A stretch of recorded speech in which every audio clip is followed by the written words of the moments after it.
Então, gente, boa tarde a todos. Meu nome é Bárbara. Vou abrir agora a mesa 14 de comunicações do quarto Congresso da Sociedade Brasileira de Filosofia da Educação, que tem como tema Política e Filosofia na Escola, a urgência do pensamento.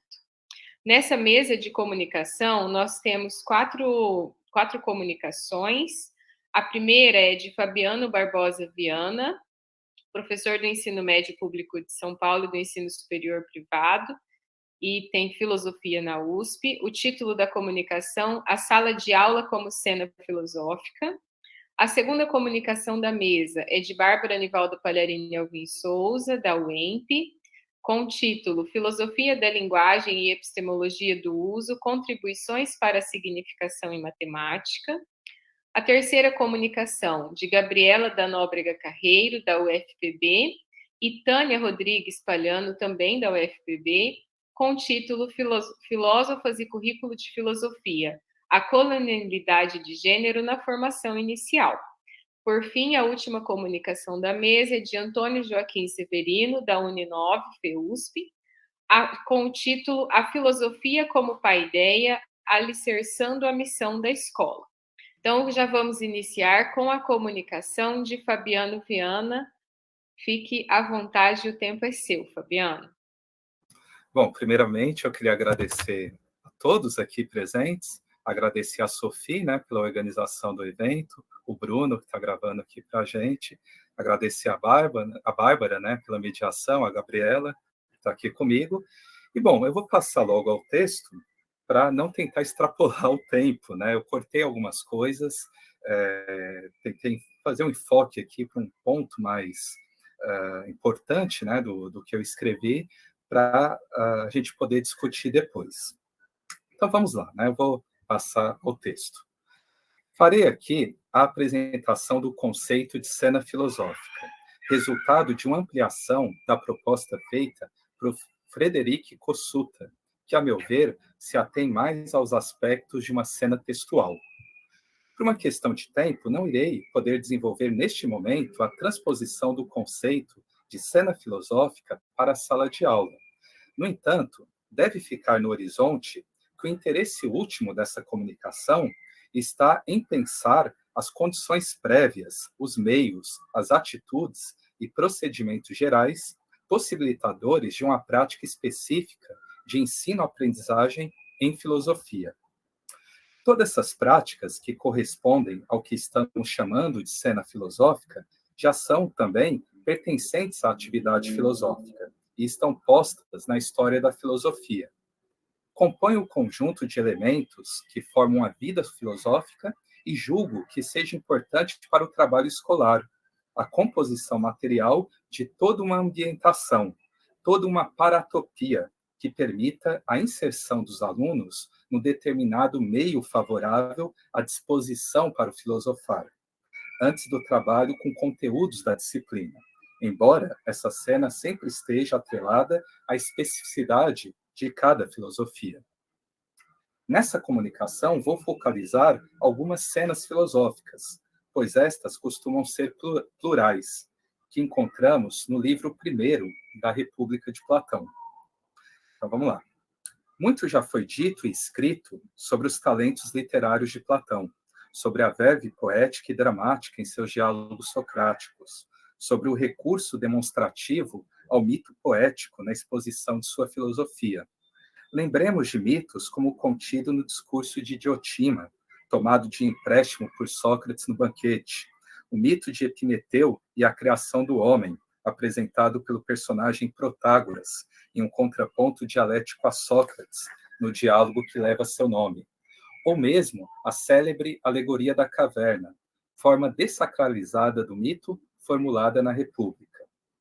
Desse último texto, no entanto, gostaria de destacar um momento mais transiente, o qual poderia ser equivocadamente minorado em importância frente ao núcleo temático e argumentativo que será desenvolvido nos 10 livros que compõem a obra.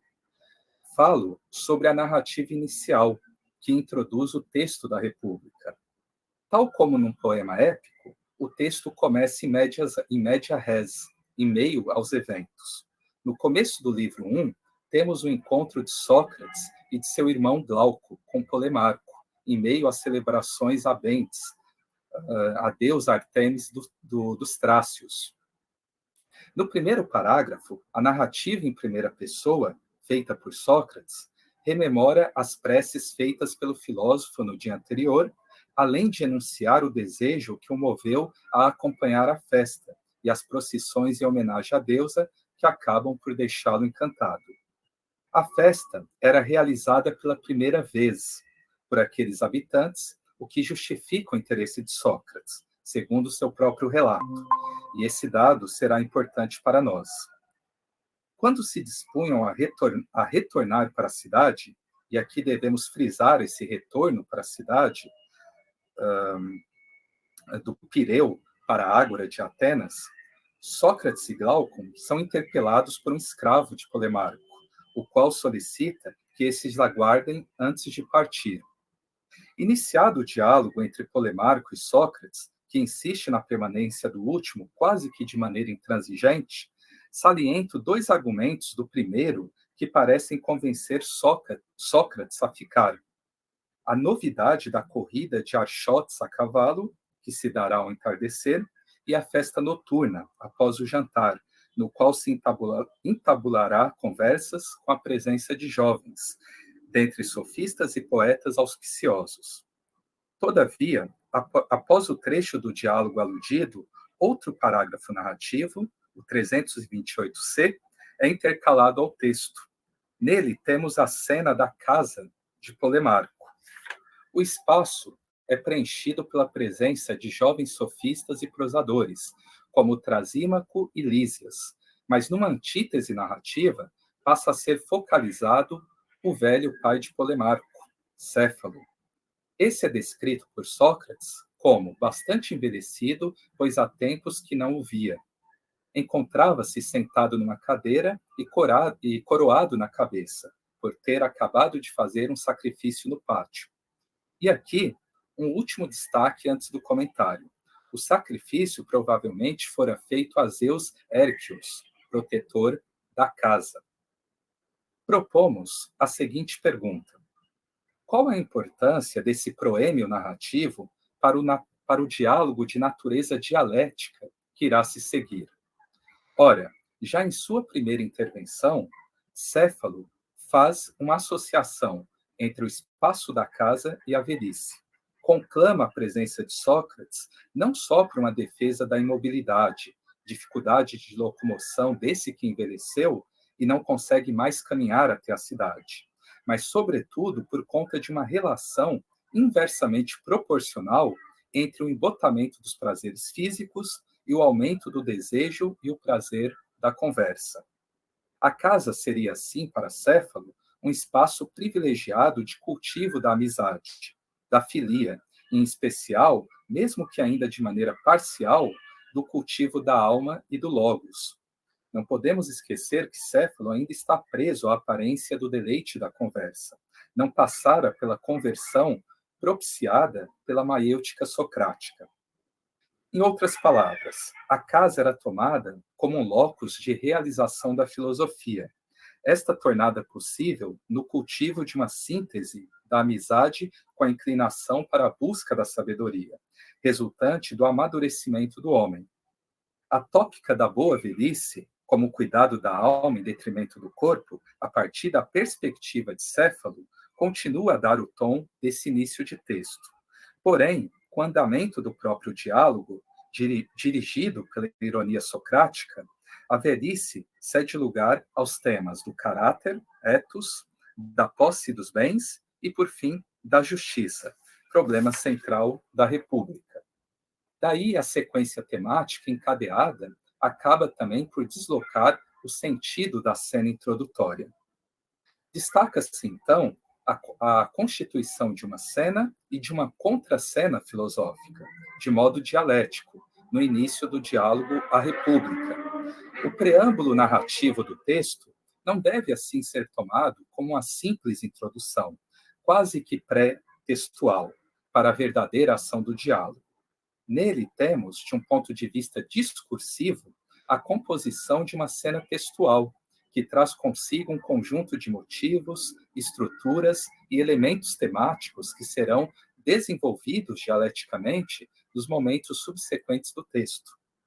Já de um ponto de vista intradiegético, enquanto cena filosófica narrada, e, portanto, encenação de um contexto efetivo de enunciação e produção filosófica, esse preâmbulo narrativo articula ficcionalmente, na superfície do narrado, uma série de condições materiais e pré-argumentativas ulteriores ao próprio diálogo transcorrido.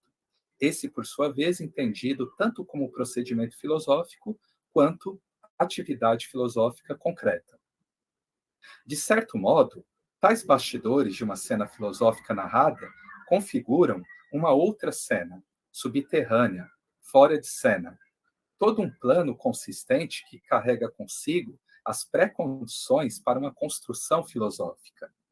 Nesse sentido, há uma continuidade entre a cena filosófica expressa e essa outra cena virtual. Sob a superfície dos momentos narrativos da República, todos os anteparos que engendram o devir mesmo do diálogo.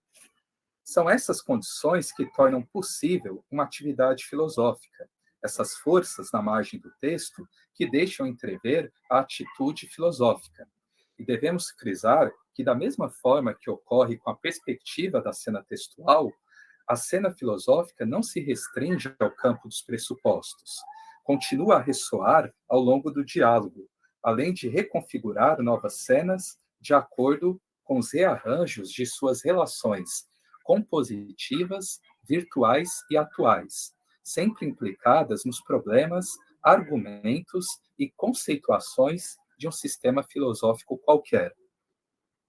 Mais uma vez, no caso da República, do ponto de vista do discurso, os interesses pelo novo, pelo desconhecido, pelos jovens como companhia profícua para o exercício filosófico, pelo arejamento da cidade por parte do narrador personagem Sócrates, no preâmbulo narrativo da obra, logo irão ser contrapostos de maneira produtiva às figuras da tradição, dos rituais, do ancião e do espaço da casa, em especial representadas pela personagem adjuvante Céfalo.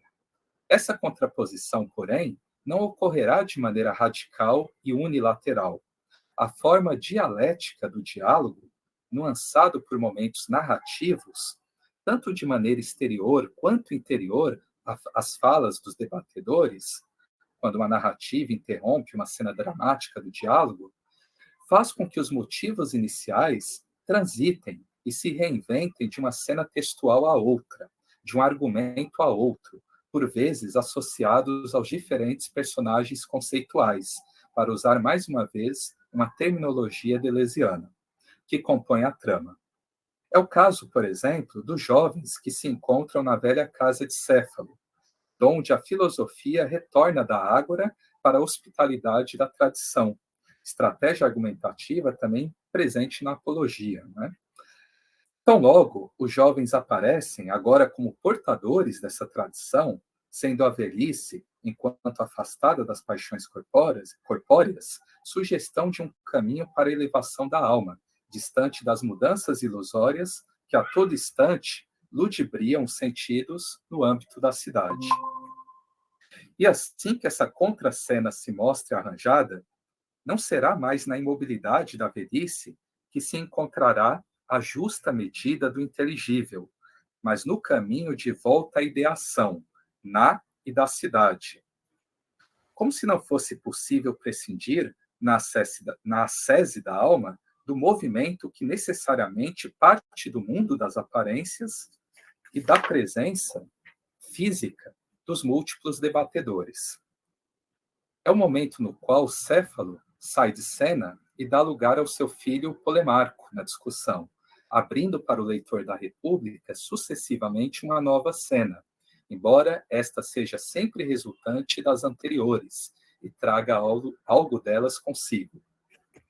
Também, como dito, o proêmio narrativo da República se afigura como a cena filosófica, isto é, performatiza na escrita os processos que organizam materialmente as condições de uma enunciação ou de uma expressão filosófica, de modo mais geral, de uma elaboração filosófica qualquer. Pode-se dizer que, nesse caso em particular, o narrador recupera a organização de um texto, permitindo não só a construção dessa narrativa atual, mas de todo o diálogo desencadeado posteriormente. Por outro lado, não se trata apenas da descrição de um vivido pré-reflexivo, antes da manifestação, nas entrelinhas do narrado, de um núcleo de forças ativas, ou melhor, desculpa. Antes, se trata da manifestação de um núcleo de forças ativas associadas a personagens, lexes, tempo, deslocamentos e espaços traçados, os quais, no conjunto, denominamos cena filosófica. Com efeito, tal cena filosófica não se reduz à composição de uma dramaturgia filosófica, visto considerar, sobretudo, uma reunião de disposições afetivas, pensantes, práticas, que colocariam em movimento uma experiência do pensamento. Na República, teríamos a consumação de uma cena dialógica, na qual personagens pertencentes a uma comunidade política em formação, também discursiva, se encontrariam atravessadas por uma maquinaria do raciocínio lógico dialético, em um espaço e tempo autodeterminados, entre a itinerância democrática em germe e o sedentarismo oligárquico incontornável das famílias. Para ficarmos só em um aspecto, nos lembremos nos diálogos socráticos dos vários encontros fortuitos, às vezes no ciclo de um mesmo dia, encontros de Sócrates, oradores e sofistas, no mesmo dia, espalhados pelo território da polis ateniense. Em cada cena, um micro combate verbal. De outra parte, o exercício filosófico mesmo não só recupera sua cena de origem, como pode colocar, por vezes, seus conceitos criados como anterioridade e funcionando como sustentáculo dessa própria cena, como ocorre com o idealismo platônico. Outro exemplo, quando a cena filosófica é vista como causa ou fim, tão somente ao adentrar a própria ordem das razões, como ocorre nas meditações metafísicas de Descartes. Retrospectivamente, o teatro da consciência absorve a cena do retiro assegurado na pacífica solidão, instalando a cena do indivíduo em seu quarto no campo da representação do sujeito.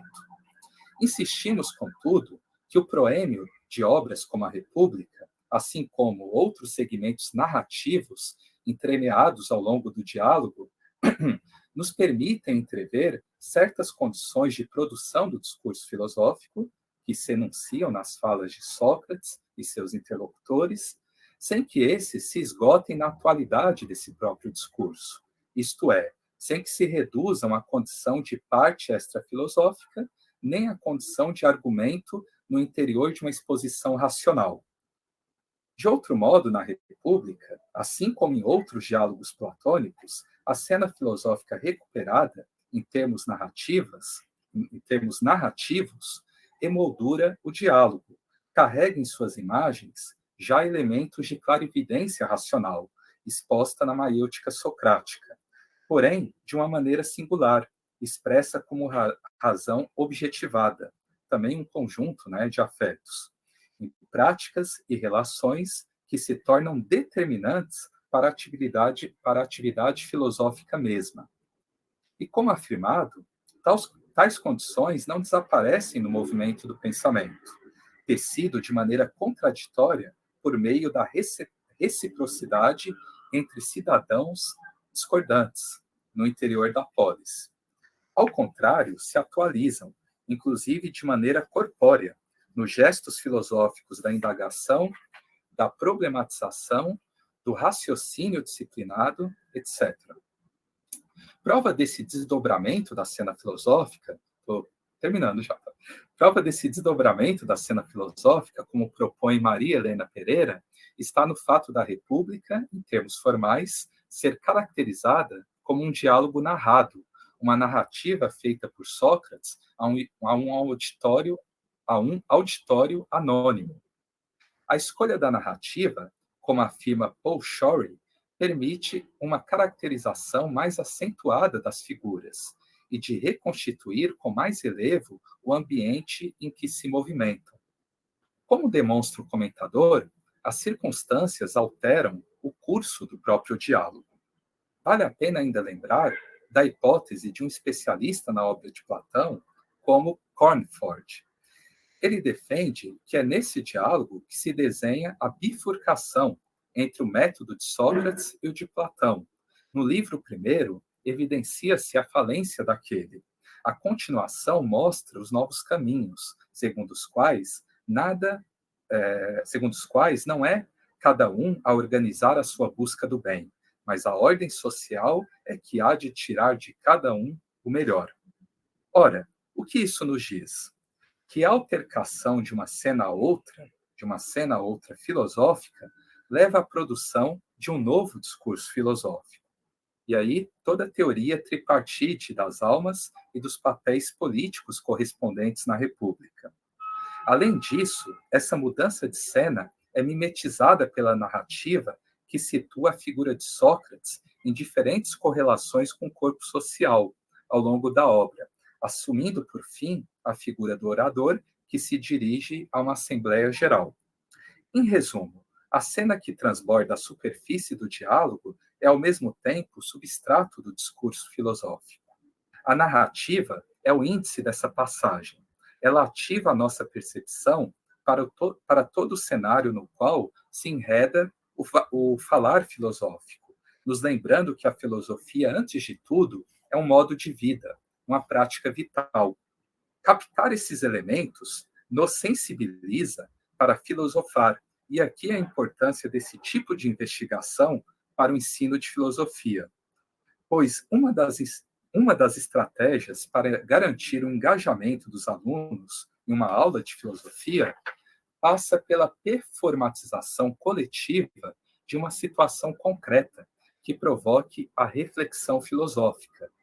E essas podem ser encontradas, inclusive, nos próprios textos de filosofia, como neste caso da República de Platão, ao custo de estabelecermos os elos entre texto e contexto, cena e discurso, como a unidade integral da experiência filosófica.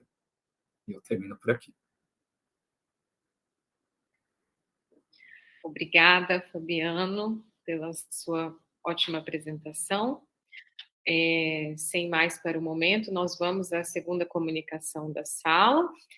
A segunda comunicação é de minha autoria, Bárbara Nivaldo Palharini Alvim Souza, que tem como título Filosofia da Linguagem e Epistemologia do Uso, Contribuições para a Significação em Matemática.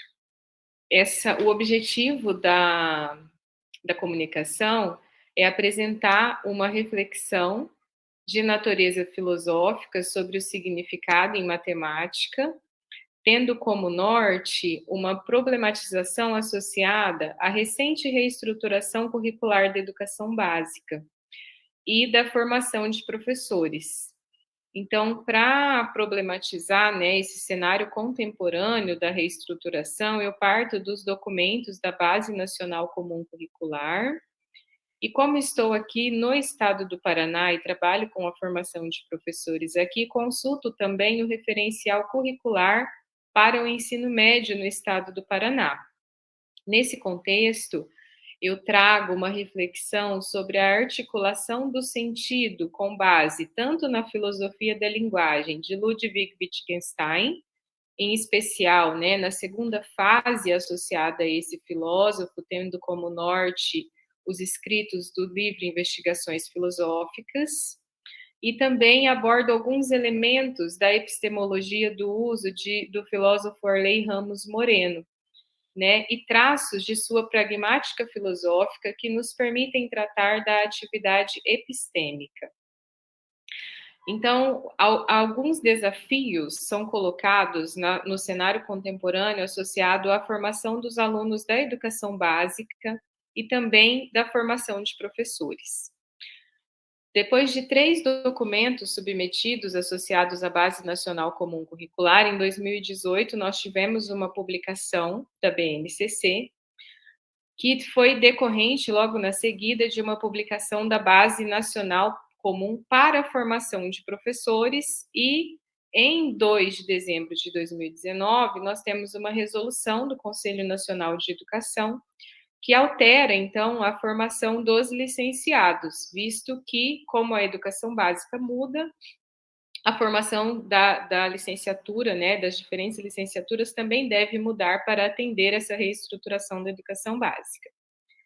Para Ortega, então, alguns pedagogos, alguns teóricos em educação matemática, minha área é a matemática, eles tratam que o desenvolvimento profissional do professor de educação básica ele está articulado às políticas e práticas de formação, que envolve, entre outras variáveis, propostas e alterações curriculares como a que nós estamos recentemente vivendo.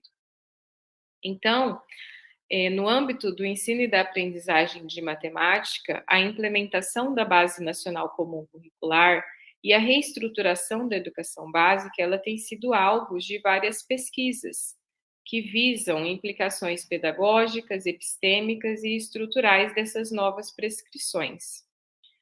Esse documento, no âmbito da matemática, ele aborda um conjunto de aprendizagens essenciais e um currículo mínimo, que está organizado por meio de competências e habilidades.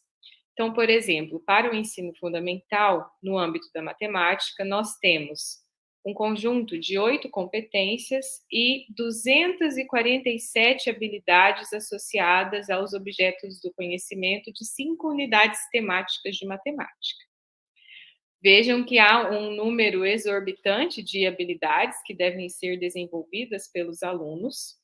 Nessa comunicação, eu não me atenho à discussão filosófica em torno do conceito de habilidade, tanto de competência quanto de habilidade, pois vejo que essa discussão ela é uma discussão para outras pesquisas e tão problemática quanto a discussão do significado em matemática. Tá certo?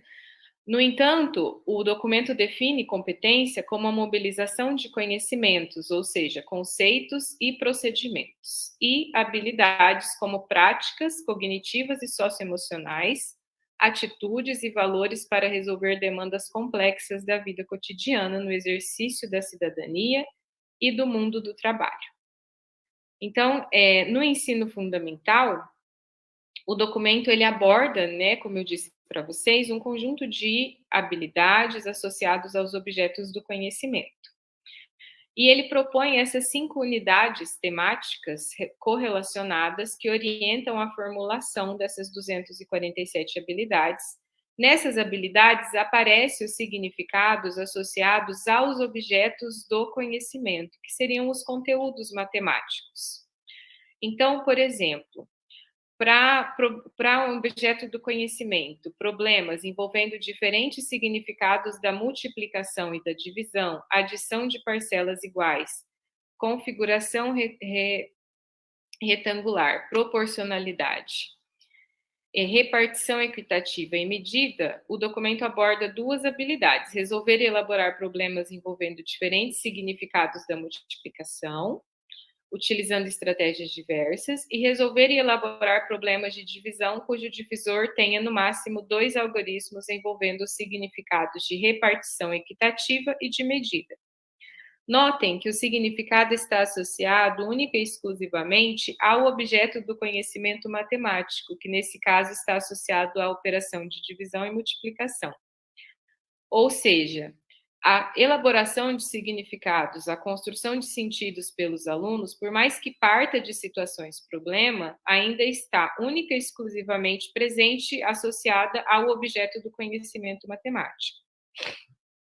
No ensino médio, nós temos a Base Nacional do Ensino Médio e também temos o Referencial Curricular para o Ensino Médio. O referencial curricular para o ensino médio do Estado do Paraná, ele considera a contextualização de conteúdos, a organização interdisciplinar, a apresentação de encaminhamentos que consideram metodologias diversificadas, a avaliação a partir de seu caráter formativo. E na BNCC do ensino médio propõe-se, então, o aprofundamento dos conteúdos trabalhados no ensino fundamental.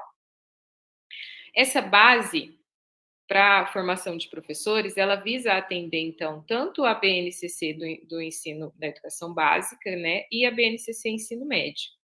Mas ela é colocada no sentido de um treinamento para a implementação da Base Nacional Comum Curricular.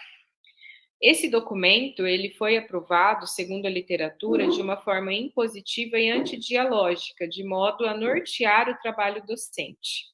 E a forma como ele tem chegado nas escolas evidencia, para Malheiros e Forner, um movimento de retrocesso para a educação básica. Peço desculpas pela minha cachorrinha.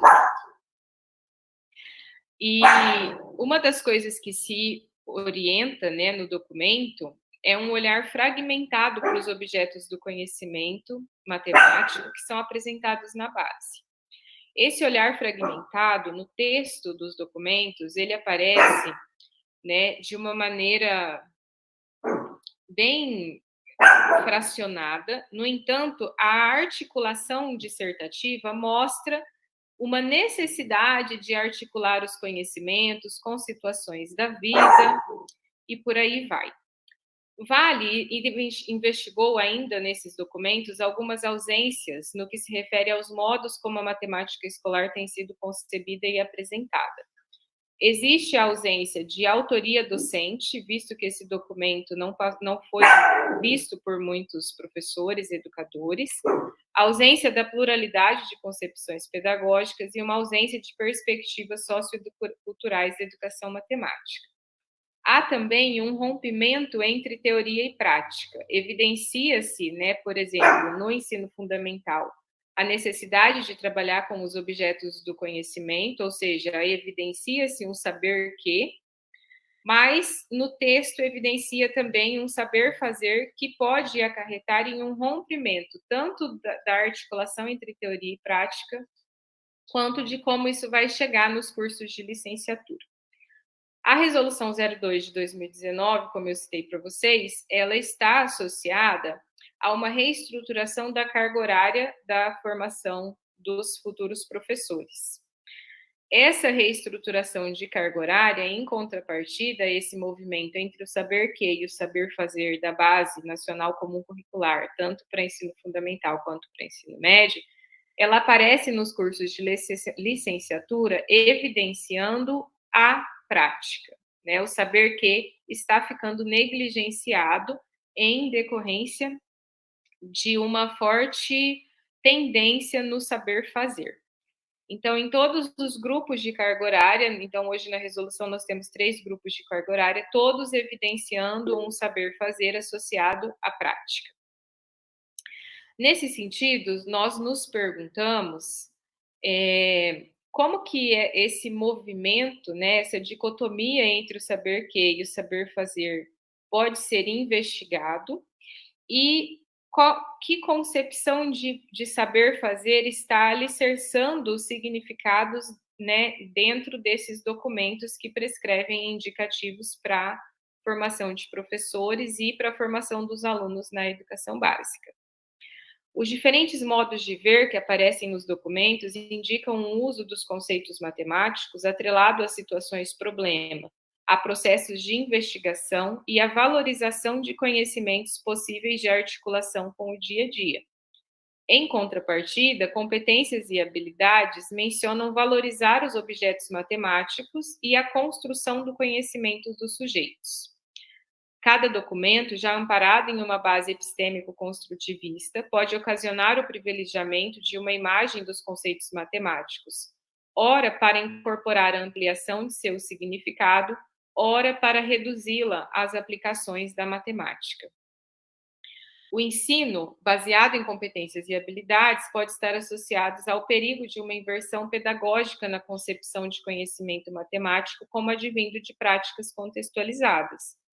E seus desdobramentos para o tratamento dos conceitos matemáticos no âmbito educacional podem acarretar na predominância de uma visão ou de outra. Por exemplo, em relação à significação em matemática, ora como construção do conhecimento, como aparece no documento da Base Comum Curricular, ora como transmissão do conhecimento, como aparece, por exemplo, no Referencial Curricular do Paraná. Então, nós vemos que esses documentos, por vezes, e também pela dificuldade no diálogo da sua elaboração, não se comunicam. Nesse sentido, recorremos a uma teoria do significado amparada na filosofia da linguagem de Wittgenstein para possibilitar uma investigação conceitual possível por meio da inspiração no método terapêutico de Wittgenstein, que trata da produção de conhecimentos associada à descrição dos usos do conceito em diferentes situações. Por meio dessa teoria do conhecimento assumida na pesquisa, com base na epistemologia do uso de Arley Ramos Moreno, é possível assumir uma base epistemológica que considera a linguagem como constitutiva do sentido e delimita desde a introdução de paradigmas na linguagem ao tratamento dos conceitos, e que não descaracteriza nem o saber fazer e nem o saber que, e ainda assim não impõe um sobre o outro, mas preserva a pluralidade de ideias e a necessidade do trabalho com diferentes jogos de linguagem em sala de aula. Então, a filosofia, entendida, né, pelas investigações filosóficas de Ludwig Wittgenstein como atividade terapêutica, visa esclarecer confusões conceituais por meio dos usos das palavras e da análise de diferentes jogos de linguagem.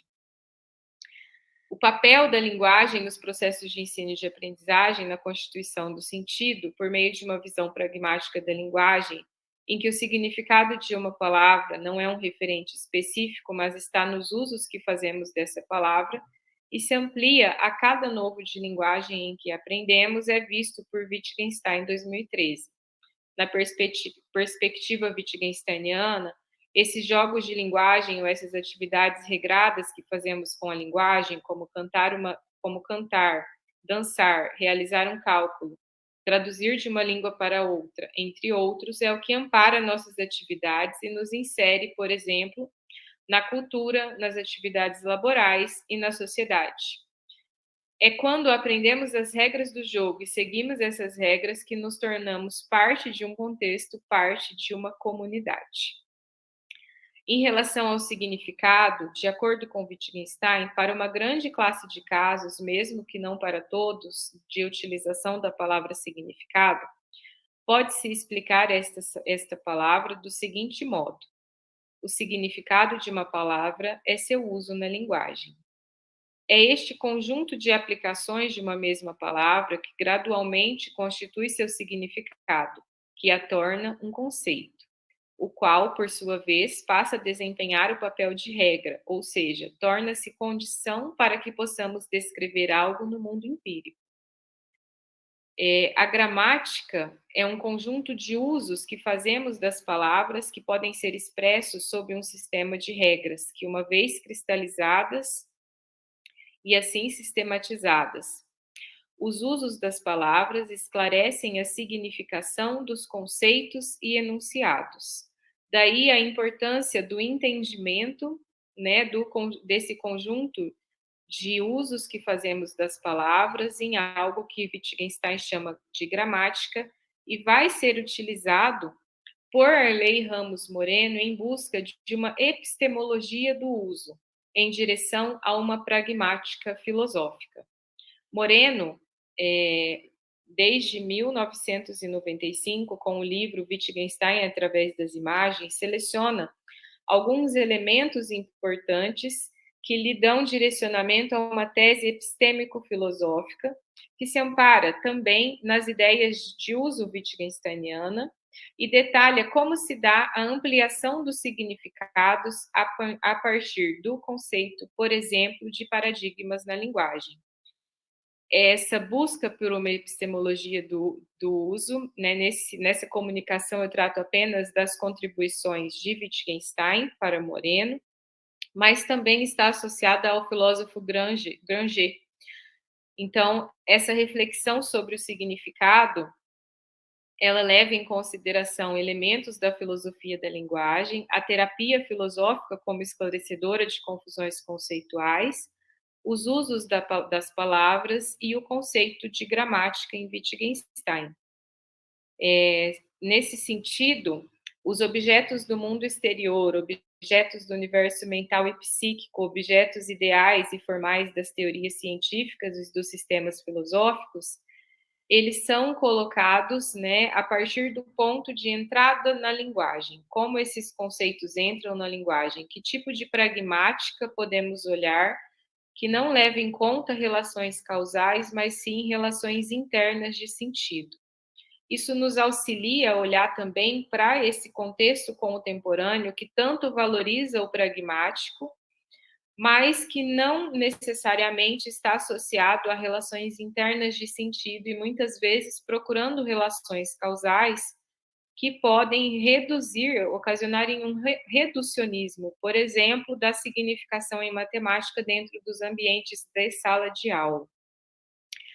Essa noção de pragmática dentro da filosofia de Moreno desempenha uma função transcendental de condição de possibilidade de significado e, consequentemente, de constituição da objetividade, definindo seu significado, independentemente da ideia de utilidade.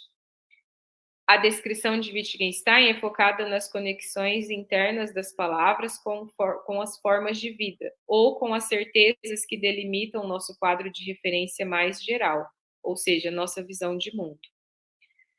Essa descrição dos usos das palavras em Wittgenstein é uma descrição dos conceitos, sobre conceitos, e o interesse terapêutico ele vai residir na verdade das justificações, não na verdade das justificações, mas no seu significado.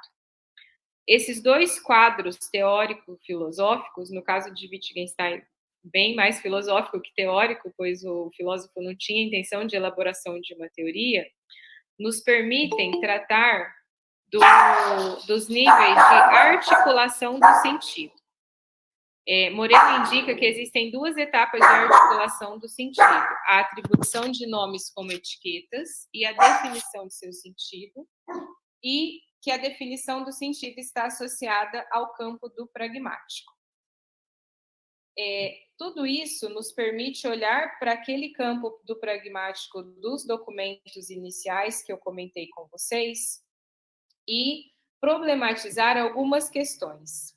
Como o campo pragmático indicado pelos documentos oficiais articula essas relações internas de sentido mediadas e produzidas na linguagem? Quais os papéis de professores e alunos no âmbito do ensino por meio de competências e habilidades?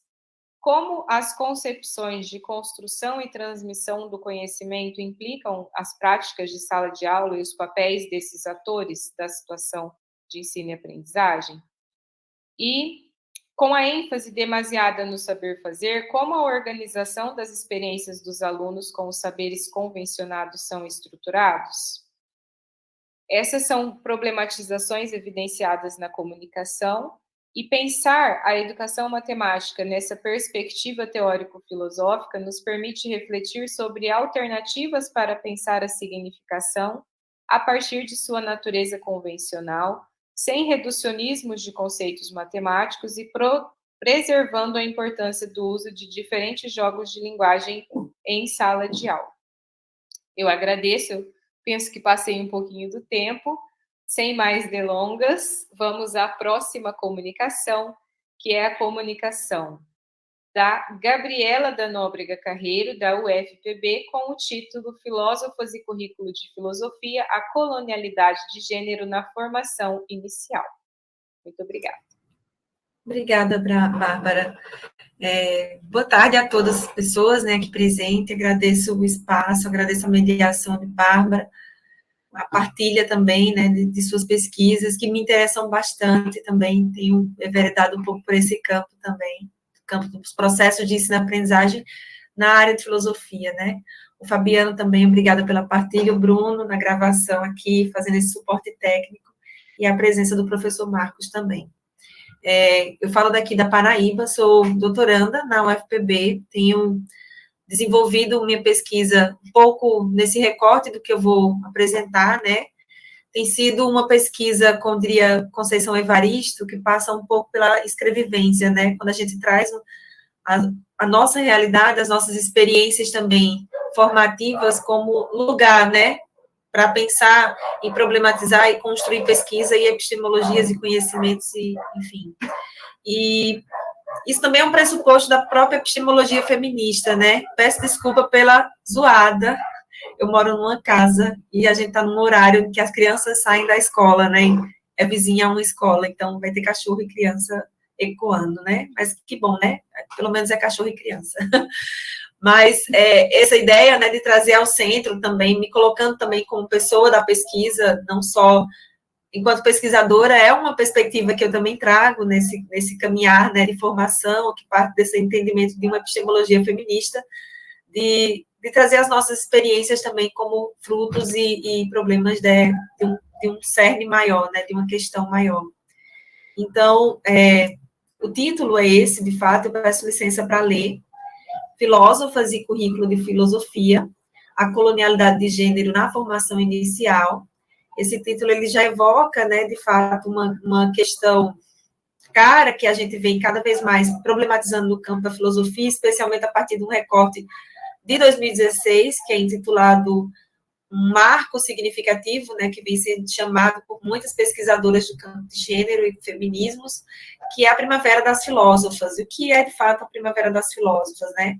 É uma tomada de consciência, não que essa consciência venha sido tomada só exclusivamente em 2016, porque nada disso acontece de forma tão imediata, né? A gente se dá em processos de construção de consciência, de entendimento desse nosso não lugar ou lugar na filosofia, né?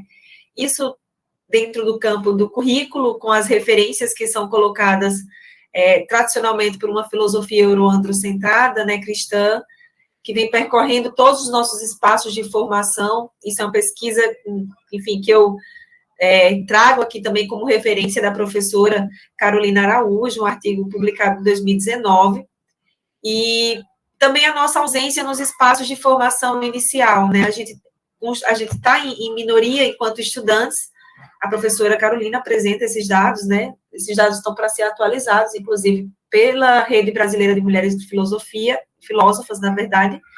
E a gente é minoria nesse espaço de sala de aula enquanto estudante, mas a gente também é minoria dentro dos departamentos de filosofia, né? Então, a partir desses dados que foram colocados, foram compartilhados pela professora, numa pesquisa debruçada, enfim, de longa data, né, num recorte de 14 anos, a presença vem sendo decrescente, né? Ao contrário do que a gente possa imaginar de que a filosofia vem abrindo espaço, né, mais para essa diversidade que adentra os campos universitários, né? A gente tem a lei de cotas completando 10 anos no Brasil, e ainda assim a gente tem um recorte bem conservador dentro de espaços de formação de filosofia.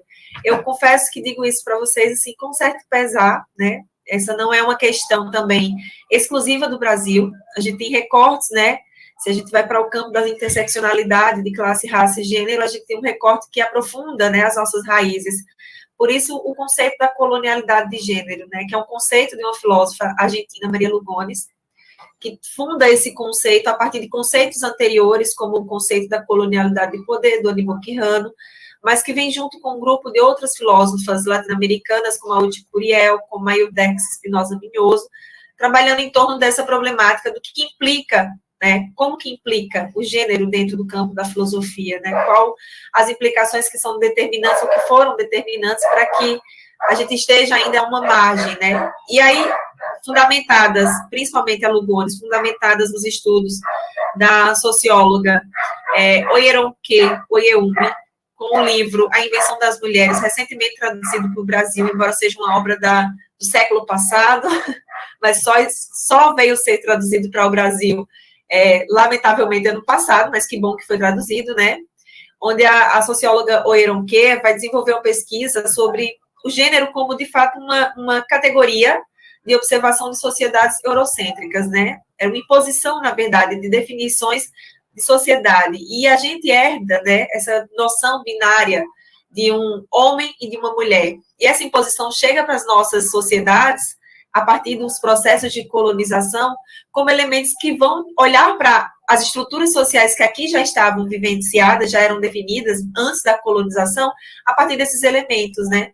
E aí as mulheres negras escravizadas, as mulheres indígenas também escravizadas, né, viviam em situações de escravização, elas não ascendiam à concepção de mulheres, né? Primeiro porque passa por uma concepção de colonialidade de ser, não ascendia à concepção de ser, né? Quem era o ser? Quem era o sujeito? Quem estava correspondendo a esse posicionamento de ser um ser humano, né? Que correspondia a um status ontológico de ser. Então, era um homem branco europeu, né? Nem a mulher branca europeia, ela poderia estar concebida dentro dessa definição de um ser, né? E aí, isso é a Aníbal Quijano que traz para a gente, mas a Maria Lugones vai fazer esse desdobramento a partir dos estudos da Oyeronke. Então, assim, isso tudo para dizer que, dentro da nossa estrutura de formação social, né, e aí isso inclui também a nossa estrutura de produção de conhecimento, de legitimação de discursos, de socialização de discursos, ou seja, isso intercruza os nossos espaços de currículo, de professoras e professores que somos, né, na hora que estamos elaborando os nossos currículos, as nossas emendas, como a gente tem articulado, né, como a gente tem trazido para o centro também questões dessa dimensão, né, questões dessa inquietude.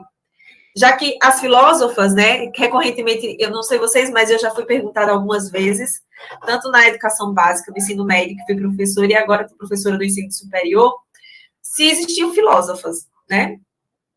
Cadê elas? Onde é que elas estão? Elas existiram, mulheres existiram, filósofas existiram na antiguidade, no período medieval, e por que a gente não tem acesso a esses textos, né? E aí a gente tem uma justificativa, não, a gente tem muitas justificativas, né? O processo de seleção dos textos, eles se passa também por essa construção dessas narrativas, dessa legitimação de um discurso que escolhe aquelas e aqueles que podem falar, né, que estão autorizados a produzir e a filosofar. De certa forma, a gente tem uma tradição, por exemplo, que a gente encontra em Hegel determinadas situações e citações que retomam, né, e reforçam esse entendimento, né. O Nietzsche também não deixa a desejar, assim como o próprio Rousseau no livro 5 do Emílio, né, que é uma grande referência para a gente no campo da educação e da pedagogia, mas que às vezes a gente, quando pega o Emílio e vai ao livro 5, a gente tem, por exemplo, questões que, anacronicamente vou dizer, misóginas, mas que de fato né, a Sofia está a serviço do Emílio, né, qual a função da Sofia na própria construção, enfim, da imagem, do próprio desenvolvimento do Emílio, né, então a gente tem, fora outras contribuições que o Rousseau fez no campo do desmerecimento da figura da mulher na filosofia como sujeito de pensamento, né, em produção de filosofia. Então, assim, há uma tradição, né, essa tradição ocidental que a gente herda e que se ilustra muito bem na difusão dos pensadores, eu não lembro, não recordo quantos volumes são, 40 e alguns volumes, né, e a gente não tem uma referência filósofa, né, a gente não tem uma referência, sequer livro, de referências como a Simone de Beauvoir, como a Hannah Arendt, né, como a Elizabeth da Boêmia, com suas cartas que foram determinantes para a construção, inclusive, do pensamento do próprio Descartes, né, que era uma mulher que, enfim, produziu muitas cartas, se eu não me engano, são 92 cartas, que já estão sendo traduzidas, né, por português. Isso é um trabalho de escavação intenso que professoras e pesquisadoras vêm se debruçando, porque isso também é uma questão problemática, né, em torno de como acessar as filósofas. A gente não só pode... Peço desculpa, gente, tá demais hoje particularmente. Mas a gente problematiza e fica indagando, né, onde é que essas filósofas estão, como a gente vai fazer uso dessas filósofas, como é que elas podem se fazer presentes no currículo, mas há uma questão anterior, né, quais são os textos que a gente pode trabalhar, onde é que a gente tem acesso a esses textos, né, onde é que essas filósofas estão sendo traduzidas. Então, isso é um movimento interessante que tem acontecido a partir de 2016, né, uma investidura grandiosa sobre a tradução desses materiais. A gente tem a Lisa Shapiro, que é uma referência, uma filósofa norte-americana, que vem, inclusive, problematizando essas questões, é uma das maiores tradutoras da Elizabeth da Boêmia, e ela diz o seguinte, que há um certo descompasso ainda, né, entre o uso desses textos em sala de aula, a apropriação curricular desses textos como recursos para o processo de formação de quem está vivenciando os espaços de filosofia, e a tradução. De fato, as traduções estão acontecendo, né? A divulgação das pesquisas estão acontecendo, mas ainda a incorporação, ainda há uma certa resistência na incorporação dessas referências dentro do espaço do currículo da filosofia. E aí eu não sei quanto tempo eu tenho, eu acho que eu tenho um tempinho ainda, né? Vou pedir licença, fiz essa introduçãozinha, mas vou fazer a leitura também do resumo que eu submeti, que vai dar uma síntese mais organizada do que estou me propondo. A ausência da produção filosófica elaborada por mulheres nos currículos de filosofia, de formação inicial em filosofia, seja na licenciatura ou no bacharelado, vem tomando corpo e constituindo-se como um movimento político-acadêmico por muitos docentes e estudantes dessa área formativa. Pontualmente no Brasil, esse movimento ganha maior destaque com a chamada Primavera das Filósofas, que tem em 2016 esse marco significativo de ações empreendidas com vistas a mobilizar pesquisadoras e estudantes e interessadas na temática, tendo como principal direcionamento o levantamento denunciativo elaborado pela filósofa e professora Carolina Araújo, em 2019, apontando um panorama de descarada desigualdade de gêneros nos cursos de formação inicial, como também na pós-graduação e carreira profissional. Esse levantamento, que constitui um marco no campo da investigação acerca da relação de gênero nos centros de formação em filosofia no Brasil, tem como entrelaçamento uma problemática mais antiga, que se desdobra na constatação da exclusão das filósofas como referências literárias dos currículos acadêmicos. É certo que esse não é um problema isolado das universidades brasileiras, como aponta a filósofa e pesquisadora Lisa Shapiro. Há um certo descompasso entre o aumento das pesquisas centradas em mulheres filósofas e o uso acadêmico e pedagógico dessas pesquisas. Desse modo, indago quais os limites implicados na seleção curricular que ainda permanecem excluindo as filósofas da sala de aula.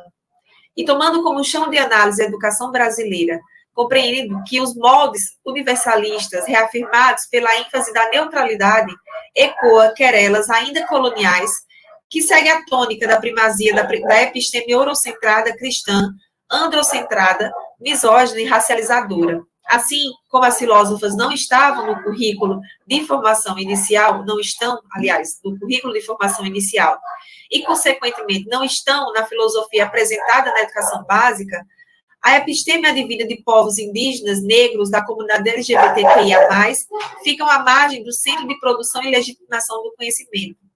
As colonialidades, compreendidas como práticas de controle e poder que aqui ainda evocam da violência implacada pelo colonialismo, se desvelam nos espaços de formação quando negam voz àquelas e àqueles que produziram e produzem conhecimento desde outros paradigmas.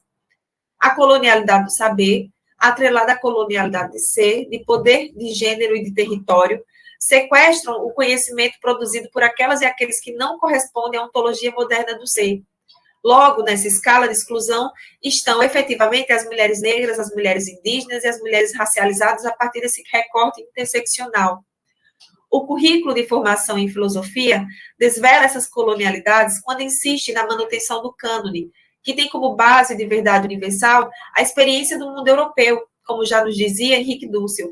Desse modo, propomos um olhar atento para as nossas escolhas curriculares, para as nossas práticas docentes, compreendendo a potencialidade do alargamento do cânone como elemento ético e de justiça social com aquelas e aqueles que ainda sentem a ferida colonial supurada. É um pouco desse universo que eu venho me debruçando e trago também, assim, como sugestão de base, né, de pesquisa, para quem... Essa pesquisa ela tem um direcionamento mais efetivo para a educação básica, para as experiências de professoras e professores que estão vivendo o campo da educação básica. Também problematiza o processo de formação inicial, porque a gente acredita que uma coisa não se desvencilha da outra, né, de fato, mas como base de pesquisa, assim, a gente tem um curso que é eu acho que é da Universidade, não é do Paraná, desculpa, é de Santa Catarina, da Federal de Santa Catarina, um curso coordenado pela professora Janine Sattler, que é uma filósofa por mês, que tem feito um trabalho assim, de resgate, né, dessas literaturas, dessas cartas, dessas pesquisas. Uma outra base de pesquisa também é o blog da Unicamp, Mulheres na Filosofia, né, também traz que é coordenado pela professora Yara Frateschi, também é uma base de acesso a essas referências, né? Porque eu acho que mais do que problematizar, a gente também precisa divulgar esses espaços, né?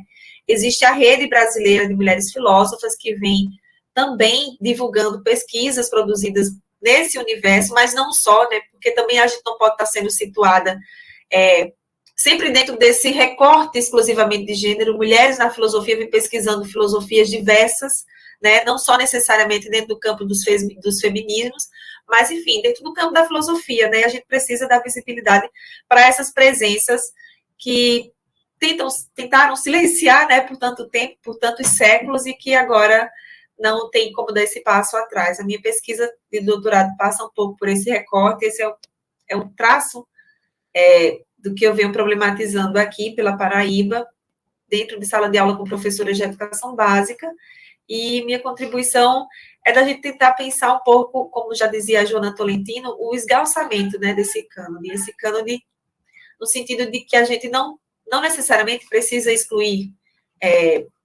referências, né? Eu não quero, quando eu cito o Hegel, eu já fui, inclusive, questionada por isso, quando eu cito o Hegel, Nietzsche ou o próprio Rousseau, não acho que a gente tenha que desconsiderar a contribuição desses filósofos, pelo contrário, a gente precisa situá-los na sua temporalidade, olhar as suas contribuições, também olhar a partir do lugar da crítica também, né, da possibilidade da gente pensar uma outra problemática, mesmo que seja para negar aquele pensamento, mas que a gente alargue, né, um cânone, que a gente inclua, que a gente traga referências como o Nego Bispo, que é um agricultor daqui do Piauí, e que tem conceituado filosofias e filosofias descolonizadoras a partir do conceito da epistemologia contracolonial, que é uma referência gigantesca para a gente, que tem trabalhado dentro desse campo da teoria decolonial no Brasil, né? Então, assim, fica a minha gratidão pelo espaço, pela partilha, viu, essa tarde, e é isso, gente.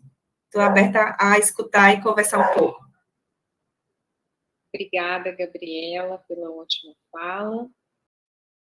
Então, eu agradeço a todas as comunicações. Essa foi a mesa 14 do 4º Congresso de Filosofia da Sociedade Brasileira de Filosofia da Educação. Nós tivemos a participação de Fabiano Barbosa Viana, com a comunicação à sala de aula como cena filosófica, de Bárbara Nivalda Palharini Alvim Souza, com a comunicação Filosofia da Linguagem e Epistemologia do Uso, contribuições para a significação em matemática, e de Gabriela da Nóbrega Carreira, acompanhada de Tânia Rodrigues Palhano, com a comunicação Filósofas e Currículo de Filosofia, a colonialidade de gênero na formação inicial. Eu agradeço a todos e desejo um ótimo encerramento de evento para todos. Obrigada.